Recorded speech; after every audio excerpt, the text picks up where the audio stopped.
Muy buenas a todos, bienvenidos a Ser Inversor, mi nombre es Benjamín y vamos a ver un análisis fundamental sobre Transportadora Gas del Sur. ¿Qué ha sucedido en el segundo trimestre? ¿Cuáles son las previsiones de crecimiento para justamente los próximos trimestres? Si les gusta esta sección, me lo dejan saber en los comentarios, me pueden decir aquella empresa que quieren que analice fundamentalmente y si vemos que tiene interacción, dense me gusta entre ustedes en los comentarios, por ejemplo, no sé, ponen ASML Holdings o AMD, Nvidia para el futuro, Meta, no sé, YPF, Pampa, bueno, se van dando me gusta y la que más me gustas tenga, o las dos que más me gustas tengan, podemos hacer un video y darle continuidad a esta sección. Por eso quiero saber si les gusta, como hemos visto, a Mercado Libre. Sin mucho más preámbulo, podemos comenzar arrancando como siempre por los resultados financieros del segundo trimestre donde todas estas unidades, donde ven 1.000 millones y demás, es expresado en pesos. Ténganlo presente porque ahora voy a comentar algo sobre eso. Los ingresos totales fueron de 347.000 millones de pesos, una caída interanual del 6%. Vamos a ver muchas caídas interanuales, que recuerden, es medir segundo trimestre de 2024 contra segundo trimestre de 2025. Y les voy a explicar en unos minutitos nomás por qué. De hecho, en la página siguiente les explico por qué hay caídas interanuales y que esto ya estaba descontado por el mercado. El beneficio neto, es decir, lo que le queda a la empresa después de pagar salarios, costos, intereses de deuda, todo eso, todo lo que tenga para gastar, le quedaron 40.000 millones de pesos, un decrecimiento interanual del 66%, muchísimo.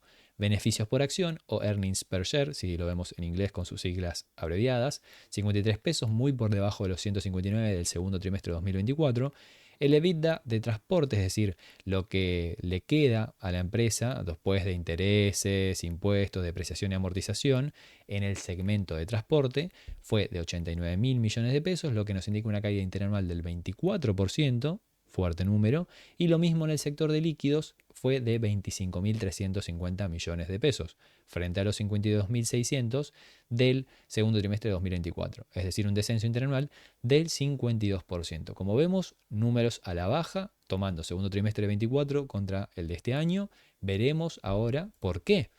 Esa caída en los ingresos totales se explica por una menor facturación en el segmento de líquidos y de transporte, pero que parcialmente está compensada por lo que ha sucedido en Vaca Muerta, que están ahí con una gran producción en ese aspecto, una gran inversión también. Este efecto de reexpresión por inflación, que es con el IAS 29, que ahora explico lo que es, pegó fuerte en los ingresos reportados. Es una norma de contabilidad internacional que se utiliza para medir exactamente, siendo lo más preciso, qué ha sucedido con los ingresos que presenta la empresa en economías con hiperinflación, como era todo el segmento de 2023, bueno, 2022 también, me imagino que antes también, pero sobre todo 2023, 2024, que se aceleró bastante. Entonces, está bien, nosotros capaz estás ganando más en pesos, pero porque hubo una inflación terrible, lo tenemos que medir, ajustar por el tipo de cambio, ver qué te alcanza ahora con ese dinero y demás, bueno, cosas que ustedes ya seguro deben saber, pero esta medida quizá contable internacional no la tenían presente. Pero es simplemente para intentar ser lo más precisos lo más precisos posibles, ¿no? Midiendo los resultados financieros en economías con hiperinflación, como es el caso nuestro a lo largo de la historia varias veces, en varias ocasiones, lamentablemente. El menor resultado del beneficio neto y los beneficios por acción, earnings per share, se vincula a menores utilidades operativas y a peores resultados financieros, es decir, menores rendimientos de activos financieros que posee la empresa o los que no solo los que tiene, digamos, en su caja y demás, sino los que tiene como activos a la empresa en sí, si se han valorizado o no. Y mayor pérdida cambiaria, la presión, digamos, en el tipo de cambio. También la presión a la baja en el segmento de transporte se dio por menores ingresos reportados y mayores costos que tuvieron que afrontar, depreciación, provisión por incobrabilidad de un cliente, reparaciones y demás. Y la actualización tarifaria aportó, que esto ahora lo vamos a analizar, aportó 23.700 millones de pesos, pero no alcanzó a compensar. Lo más importante y lo más destacable y negativo estuvo en el segmento de líquidos, donde tuvo un menor volumen de producción tras la inundación del 7 de marzo en el complejo Cerri, que tuvo una parada y una posterior recuperación gradual hasta que se recuperó justamente la producción total, la capacidad total de producción, el 8 de mayo. Estos precios y volúmenes más bajos fueron en parte compensados por mejores precios domésticos de propano, butano y ajuste de etano. Prácticamente la empresa ingresó menos dinero y eso el mercado ya lo había descontado por lo que sucedió en el primer trimestre. Recuerden, 7 de marzo forma parte del primer trimestre, justo estaba terminando el primer trimestre, esa inundación los paralizó, vieron que 2 meses. Ahí tenemos una explicación bastante coherente de por qué se generó esta caída en lo interanual. El mercado lo descontó tras la presentación del primer trimestre del informe, ¿no? Del balance. Vamos a ver qué tal, cómo continúa esta historia. Repasamos algunos datos más de los resultados financieros. Flujo operativo de 88 mil millones, una caída del 36% interanual, explicada por un menor resultado y mayores pagos de impuestos a las ganancias. Cash flow, es decir, flujo de caja y demás, de 32 mil millones, un decrecimiento del 51% interanual, también fuerte medida esta. Un margen operativo de un 35.3% frente al 47.9% del segundo trimestre de 2024. Esto es debido a una contracción por liquidez en líquidos, justamente en el cemento líquidos, post evento climático que vimos ahí del complejo CER y el 7 de marzo y demás. Lo que se refiere a margen operativo es, por ejemplo, si vos obtenés 100 millones de ingresos, te quedan 35.3, el equivalente al 35%. Es una medición de qué tan rentable es el negocio. Si más margen operativo tenés, como fue, por ejemplo, acá en segundo trimestre de 2024, si vos de cada 100 millones te quedan casi la mitad, significa que estás siendo muy eficiente y es un número muy muy bueno. 35% es una buena medida, pero hay una reducción considerable con respecto al 48% de hace un año, si lo medís interanualmente, aunque ya tenemos la explicación. Y acá es el foco principal de por qué también la acción no corrigió prácticamente nada. Fue uno de los principales motivos, ¿no? Además de que ya gran parte de lo que estamos charlando estaba descontado. En la parte de la deuda neta hubo una mejora brutal, pasando de 249 mil millones de pesos, digamos, de que tenía como deuda y demás, a estar en positivo, digamos, a tener saldo a favor. Entonces que la caja de lo que tienen ellos supera la deuda, por lo cual te da un abanico de posibilidades para reinvertirlo, por ejemplo, en vaca muerta, para pagar más dividendos, para invertir en otras infraestructuras, cosas que quieras generar en la empresa, inversiones que quieras hacer, gastos, digamos, que en algún futuro van a generar más inversión. Por eso les digo inversiones. Así que muy, muy positivo eso, ya que una empresa sea rentable, tenga un buen porcentaje de rentabilidad de cash flow, justamente de flujo de caja, y que la deuda sea positiva en este caso, que la caja supere la deuda, me parece algo excelente. Y por eso el mercado también así lo hace saber. Ya vamos a ver el tema del gráfico y demás. Vamos a pasar a la parte de perspectivas y posicionamiento para lo que resta del año estos dos trimestres. Tarifas. En la audiencia de Energas de febrero se discutía un ajuste del 3.6% mensual promedio. Ese contexto fue el que se usó como referencia a comienzos de año. Es decir, ¿cómo es la palabra? Prolongada próximamente, no me sale bien la palabra. ¿Cómo lo puedo decir? Paulatinamente, ahí está, tuve que pausar porque no me acordaba. Paulatinamente, mes a mes, se aplicaba un incremento del 3.6% acumulable. Por ejemplo, teníamos 1.000 pesos, ponele, de tarifa. Bueno, 3.6% de eso son 36 pesos. Después, en el siguiente mes, el 3.6% va a ser sobre 1.036. Y así ya se va acumulando. Esa es la forma en que lo plantearon ellos para este año. También fue un fuerte incentivo para que justamente el precio repunte, aunque tuvimos a comienzos de este año toda la volatilidad por la corrección en Estados Unidos, Argentina y demás, que venía a subir muchísimo, pero fue un fuerte incentivo para que el negocio empiece a generar más rentabilidad. La novedad del segundo trimestre fue que el 4 de junio se aprobó un esquema de actualización mensual que reemplaza el fijo y pasa a una fórmula 50% del índice de precios al consumidor y 50% IPIM, que es índice de precios internos al por mayor, posterior a la revisión tarifaria quinquenal. Es otro tipo de medición en cuanto a cómo se van a actualizar las tarifas y demás. En el segundo trimestre, en transporte, los aumentos tarifarios aportaron 24.000, vamos a redondear, millones de pesos de incremento de ingresos interanual, parcialmente licuados por esta medida que hemos explicado de cómo se mide la rentabilidad para intentar ser lo más eficiente posible en economías con hiperinflación, y esto mejora la previsibilidad de ingresos justamente y de crecimiento que pueda tener la empresa para los próximos trimestres. Hay una extensión de licencia que es muy interesante por 20 años adicionales desde diciembre de 2027 hasta justamente diciembre de 2047, lo que le da para negociar ahora segmentos de transporte y líquidos, que lo vamos a ver en un ratito, lo que le da una visibilidad regulatoria de muy largo plazo para el negocio que va a ser algo más que positivo, porque vos tenés una bala ahí, respaldo jurídico de lo que puede llegar a suceder con tu empresa en caso de que bueno, se cambie el gobierno y cosas más políticas, lo dejamos ahí. Y luego tenemos la disciplina financiera, donde demostró que el cierre de trimestre con caja neta y flujo de caja libre positivo, pese al pago de dividendos y a la disrupción, es decir, la inundación esa que vimos en Cerri, lo que da una flexibilidad para el CAPEX selectivo. Es decir, la inversión que se haga en la empresa, por ejemplo en Vaca Muerta o en Perito Moreno, mantenimiento y demás. Vamos a ver rápidamente qué tal todo esto detallado en la parte de operaciones e inversiones. Tenemos el complejo Cerri, ahí es donde está el segmento de líquidos. Tras la inundación del 7 de marzo, Gas del Sur normalizó las operaciones la primera semana de mayo. Aún así, en el trimestre la producción cayó 55.000 toneladas y las ventas un 15% interanual. Year over year sería la abreviación de eso, afectando justamente la ganancia después de intereses, depreciación, impuestos, todo eso del segmento de líquidos. Con el complejo estable ahora, debería de verse una normalización hacia adelante.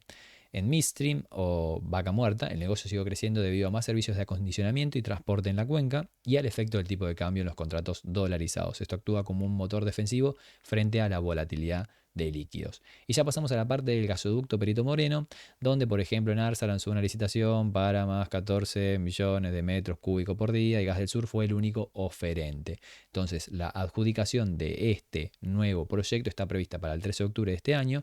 Si es así, se estima que las obras tarden 18 meses en elaborarse y en caso de avanzar, eleva la capacidad de evacuación de Vaca Muerta y refuerza los ingresos en justamente midstream y transporte de estos líquidos, de estos gases prácticamente. Y además Argentina y Brasil firmaron en 2024 el marco para importar gas de Vaca Muerta con un objetivo de que 30 millones de metros cúbicos por día hacia 2030, ¿no? Encarando 2030, y las primeras entregas comenzaron de forma piloto en 2025 vía red boliviana. Este telón de fondo favorece la monetización de capacidad nueva como la parte del gasoducto del Perito Moreno. Es decir, que los proyectos, ya tenés complejo Cervi con los líquidos, se está normalizando, que venía bien. Lo que es Vaca Muerta tiene pinta de que va a seguir creciendo, por lo que te comunica la empresa, y el gasoducto Perito Moreno también se espera que continúe creciendo, al igual del pacto este que tienen Argentina y Brasil para incrementar el transporte de gas con el correr de los años. Así que es algo muy, muy positivo esto.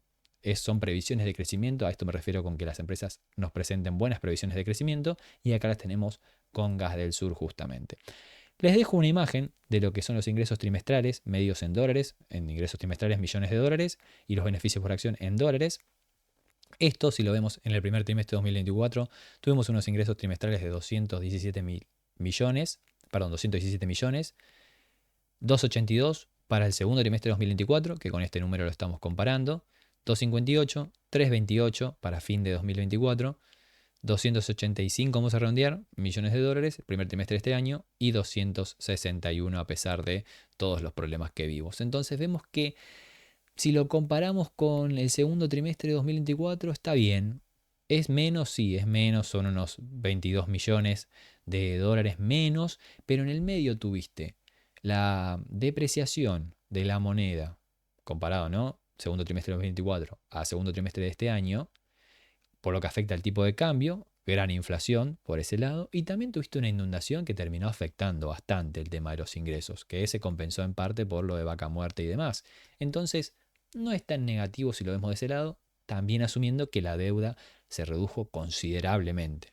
Entonces, los números son a la baja, pero cositas, hay algunos parámetros que han mejorado. Y en cuanto a los beneficios por acción, eso sí que está mucho más inestable. Mire lo que era en el primer trimestre de 2024, 34 centavos de dólar por beneficio por acción, 49, 28, 65 a fin de año, 50 y ahora simplemente 16. Vamos a ver cómo evoluciona eso con el correr de los cuatrimestres, justamente, de los trimestres, perdón. Y vamos a pasar a las inversiones en Vaca Muerta y expansión de la infraestructura, a ver si podemos ver algo más detallado. Tenemos el gasoducto Perito Moreno con el proyecto XNEA. Está en proceso licitatorio en curso con Gas del Sur como único oferente, lo que estábamos diciéndoles recién. Si se adjudica en octubre, la ejecución, que va a tardar unos 18 meses en elaborarse esas obras, se sincroniza con la creciente demanda regional y con la política de exportación a Brasil, Chile, que también habíamos leído. Estoy repasando un poquito más en detalle punto por punto. Planta de acondicionamiento y procesamiento de líquidos, en general Cerri, la operación ya está normalizada desde mayo, el segundo trimestre aún refleja el bache de producción, ventas por la parada entre marzo y abril, que estuvo 2 meses casi, terrible, hasta que se normalizó tras la inundación, y con Cerri estable se espera una recuperación de volúmenes y mejor mix en el segundo semestre de este año. Y Midstream Vaca Muerta continúa con la tracción, más inyección, acondicionamiento y contratos en dólares que se van firmando, pactando, que amortigua la volatilidad del segmento de líquidos y mejora la calidad de los ingresos. Vamos ahora sí con los riesgos, porque de momento las previsiones y las proyecciones muy sólidas, pero también hay que ver los riesgos que esto conlleva y los desafíos que puede enfrentar la empresa. En este caso, la ejecución del gasoducto Perito Moreno, si se adjudica, va a afectar el tema de plazos, de los costos y la disponibilidad de financiamiento que tenga Gas del Sur como respaldo para bancar esas obras, para poder pagar esas obras, que les va a costar su tiempito. El marco regulatorio, por ejemplo, el nuevo esquema mensual del índice de precios al consumidor y demás, da visibilidad, pero los cambios regulatorios o revisiones podrían afectar la trayectoria de ingresos del negocio regulado. También tenemos como riesgo la volatilidad de líquidos, los precios internacionales y volúmenes post-evento climático condicionan el margen. El segundo trimestre mostró este impacto. Y en cuanto a los resultados financieros, tenemos sensibilidad a tipo de cambio, rendimiento de inversiones y menor ganancia financiera en términos reales. En cuanto a los eventos climáticos y operativos, justamente el caso de Cerri expone el riesgo físico y los posibles costos extraordinarios, es decir, que no estaban en los planes y que justamente la empresa tiene que hacerse cargo y afrontar esos pagos. Para continuar, tenemos una tabla con 6 puntos positivos del balance, 6 puntos negativos. Tenemos actualización tarifaria mensual que mejora la previsibilidad de ingresos, genial. Lado negativo, resultados y earnings per share, beneficio por acción más débiles, con caídas considerables del 6% casi interanual. Punto positivo, extensión de la licencia por 20 años de 2027 hasta 2047, lo que refuerza el posicionamiento regulatorio de la empresa. Lado negativo, líquidos golpeados por la inundación que dejaron un saldo interanual del menos 15% en ventas. Ok. Expansión en Vaca Muerta como punto positivo, con mayor acondicionamiento y contratos en dólares. Y como punto negativo, segmento del transporte de gas presionado, lo que repercutió en los mayores costos. Lado positivo, 81% de ingresos de transporte provienen de contratos firmes. Genial, esto te da más previsibilidad, para el tema de los ingresos, para poder calcular los ingresos y demás. En base a eso vas a ver cuánto gastás, cuánto destinas al CAPEX, es decir, a esas inversiones que esperás que te generen un mayor retorno en el futuro. Punto positivo, negativo, resultados financieros adversos debido a menores rendimientos de activos y mayor diferencia en el tipo de cambio. Dos puntos positivos últimos, la operación normalizada en Cerri, el segmento de líquidos, y pasó a caja neta positiva, reduciendo su deuda considerablemente, lo que da flexibilidad justamente para el pago de dividendos, por ejemplo, o para esa CAPEX en inversiones que traigan más rentabilidad a futuro. Lado negativo para terminar la tabla, menor generación de caja debido al aumento en impuesto a las ganancias y unos ingresos totales a la baja por el segmento de líquidos, que estuvo afectado por la inundación, por el segmento de transportes, que fue afectado por mayores costos de lo previsto y compensado en parte por Vaca Muerta. Ahora, vamos a ir a la conclusión final, después pasamos al gráfico. Vemos que Transportadora Gas del Sur cierra un segundo trimestre complejo por el bache operativo en el segmento de líquidos, con la inundación en Cerri, pero restaura este complejo y acelera su frente en Vaca Muerta, que gana peso estructural dentro de lo que es el negocio de Gas del Sur, justamente. La actualización tarifaria mensual y la extensión de licencia amplían el horizonte regulatorio y mejoran la previsibilidad del negocio base. De cara al segundo semestre del año, la normalización operativa y la posibilidad de capturar capacidad incremental del gasoducto Perito Moreno se combinan con un telón de fondo regional más favorable para exportaciones de gas. El foco de gestión pasa por cuidar los márgenes de, por ejemplo, Vaca Muerta con transporte versus los líquidos, el segmento de líquidos y demás. La disciplina del CAPEX, es decir, cuánto dinero van, ese dinero que utilicen para invertir y que genere futuras rentabilidades, futuros retornos, tiene que estar bien administrado. Es una de las cosas que, por ejemplo, salvando las distancias, se le adjudica mucho y se le critica a Microsoft, a Meta y Google, que están invirtiendo 75.000, 85.000, 70.000 millones de dólares simplemente en infraestructura para una inteligencia artificial, la nube, todo ese apartado, todo ese tramado, que los inversores se dicen, che, ¿tanto van a gastar? Si van a gastar tanto, me imagino que la rentabilidad que esperan tener con esto va a ser mayor. Y esperemos que así sea, porque si no, estamos viendo un desequilibrio. Estás gastando mucho para conseguir poco. No nos renta eso. Si bien es una sección de la empresa que puede compensarse por otros lados, hay que tenerlo en cuenta. Entonces, vamos a ir con el que el precio está cerca de máximos, porque el mercado descuenta casi. Es una apreciación mucho más personal de lo que vimos como el segundo trimestre, como resultados, que justamente por eso les digo, el precio está cerca de máximos porque el mercado descuenta una normalización operativa que ya se empezó a ver desde principios de mayo, con una mayor previsibilidad regulatoria, un menor riesgo financiero y opciones de crecimiento, es decir, lo de vaca muerta, más la capacidad de producción, las exportaciones que hagan con Brasil y demás. Eso es todo muy bien por ese lado. A corto plazo lo que podría dar vuelta a este optimismo, porque no nos tenemos que cebar y pasarnos de optimistas, sería un cambio en el esquema de actualización tarifaria, demoras en costos en obras clave, por ejemplo, también, o una nueva disrupción operativa en Cerri, una nueva inundación, algo, hay que tenerlo en cuenta, ya pasó una vez porque no puede volver a pasar. A la inversa, las novedades positivas en el gasoducto Perito Moreno o señales de mayor exportación sostendrían el optimismo. Y acá abajo les dejé un grafiquito de cómo fue el precio desde enero de 2024 a agosto de 2025. Como ven, si estamos en esta sección, se ve bastante lateral ya hace unos cuantos meses y ahora lo vamos a ver en el gráfico. Si observamos los mínimos desde que comenzó la tendencia, salió este mercado lateral y empezó a desarrollarla como tal, vienen al alza, los máximos vienen al alza, pero tras haber marcado los máximos justamente de este año, máximos históricos creo, sí, máximos históricos, se puso el mercado a lateralizar, lo cual si lo vemos desde un punto de vista semanal, medio y largo plazo es algo positivo, porque no perdió la zona de los 21, zona de soporte mensual, porque fue anterior zona de techos en 2018, lo cual eso es pero muy positivo. Medias móviles todavía se mantiene por encima de la de 50, ven que cada vez que la vino a buscar el mercado reaccionó, en este caso la pierde pero la recupera rápido, pierde, recupera rápido, apoya, en este caso prácticamente que apoya o pierde y la recupera rápido, buenísimo por ese lado.